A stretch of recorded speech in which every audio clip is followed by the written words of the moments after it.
Oui, sur la merci Anne. plus-value. Voilà. Oui, oui, oui. En préparant avec Anne Carton, on a essayé de réfléchir et puis on va bien à travers les témoignages et les présentations qui ont été faites depuis le début de cette visioconférence, qu'effectivement, voilà, il y a des éléments qui sont, quelle est en fait, la plus-value de la capitalisation dans ce processus d'innovation? Qu'est-ce que la capitalisation peut apporter? En sachant que, comme disait Anne, et de manière générale, la capitalisation, dans toutes les actions, ce qui parfois freine la capitalisation, c'est le manque de temps des acteurs à capitaliser. Et c'est la même chose dans un processus d'innovation, c'est le manque de temps, c'est de se dire, bah, finalement, est-ce qu'on a le temps de faire de la capitalisation parce qu'on n'a pas identifié la plus-value, en fait, de cette capitalisation et qu'est-ce que ça peut apporter dans une action ou dans un processus d'innovation. Alors, on a essayé un peu de mentionner, on a 4 points qui nous paraissent importants. Donc, le premier, et ce que ça peut apporter, c'est que effectivement, la capitalisation telle que Anne Carton l'a définissée en début de présentation, c'est qu'elle va accélérer ce processus, ça va permettre d'accélérer le processus d'innovation. On l'a dit, c'est effectivement, vous l'avez dit tout au long, l'innovation, un processus d'innovation démarre toujours par cette expérimentation. Une expérimentation, on teste, on adapte, on ajuste, on refait, etc. La capitalisation va permettre justement de se donner des temps collectifs, des réflexions, de ponctuer en fait cette expérimentation par des temps de réflexion où on va effectivement réfléchir à ce qui a fonctionné et à ce qui n'a pas fonctionné et à comment pouvoir adapter, donc quelque part laisser tomber en fait ce qui n'a pas fonctionné pour se concentrer l'énergie, les ressources sur ce qui a fonctionné et sur ce qui peut être adapté. Donc, ça va permettre effectivement de plus rapidement arriver à obtenir des résultats ou à obtenir effectivement, à réussir un peu ce processus expérimental. Ça permet effectivement de pouvoir redéfinir la stratégie et de concentrer les ressources, l'énergie sur des choses qui vont fonctionner. Donc ça, c'est le premier point, c'est que ça va permettre l'innovation, c'est des processus qui sont sur du long terme, qui prennent du temps.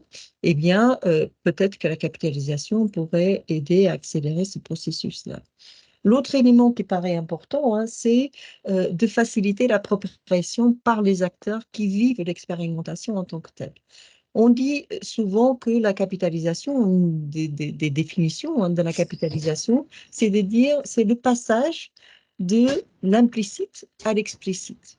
Le fait de pouvoir se mettre ensemble, raconter l'expérience vécue, si on parle de la capitalisation en tant que telle, c'est de raconter, comme disait Anne, ce qu'on a fait et comment on l'a fait, eh bien ce processus-là va permettre quelque part de pouvoir expliciter l'expérience vécue, va pouvoir permettre de mettre des mots sur ce qui a été vécu, sur l'expérience réalisée et effectivement va favoriser une meilleure compréhension du processus même de l'innovation et va faciliter l'appropriation par les acteurs des enseignements, des apprentissages tirés dans le processus d'innovation.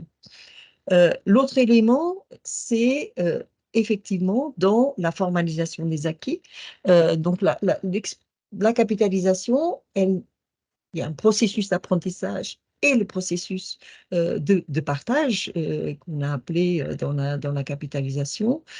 C'est là où on va formaliser un certain nombre d'éléments. On va formaliser les acquis.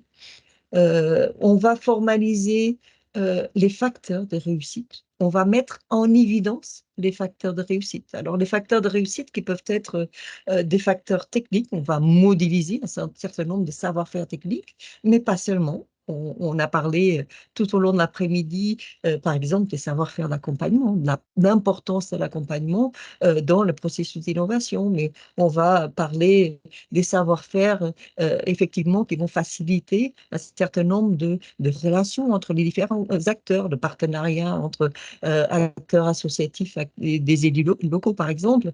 Donc, on va formaliser un peu les facteurs de réussite, on va les mettre en évidence, ce qui va faciliter par la suite l'appropriation par un public plus large. On va pouvoir dire plus clairement ce qui a marché et pourquoi ça a marché. Donc ça, c'est aussi la formalisation des acquis. Dans la capitalisation, hein, elle va pouvoir aider à formaliser davantage les facteurs de réussite et donc à les maîtriser, ces facteurs de réussite. Ensuite, l'autre élément, c'est effectivement l'ancrage et la pertinence de l'innovation par rapport au contexte de l'innovation. On parle souvent dans le processus d'innovation de la modélisation du processus, la modélisation de la démarche qui a permis, qui a favorisé l'innovation. En capitalisation, nous, on va parler plus de la formalisation d'une expérience qui va pouvoir être source d'inspiration pour d'autres, dans d'autres contextes. Sachant que une expérimentation, il va y avoir des facteurs culturels. Elle fonctionne parce qu'il y a un certain nombre d'éléments du contexte, que ce soit des facteurs culturels, des facteurs géographiques, une organisation territoriale qui va être différente. Donc, on ne peut pas reproduire à l'identique une expérience. Et la capitalisation va justement essayer d'extraire ces facteurs de réussite pour pouvoir effectivement les adapter, les transposer dans un contexte différent, hein, et les adapter à des contextes différents.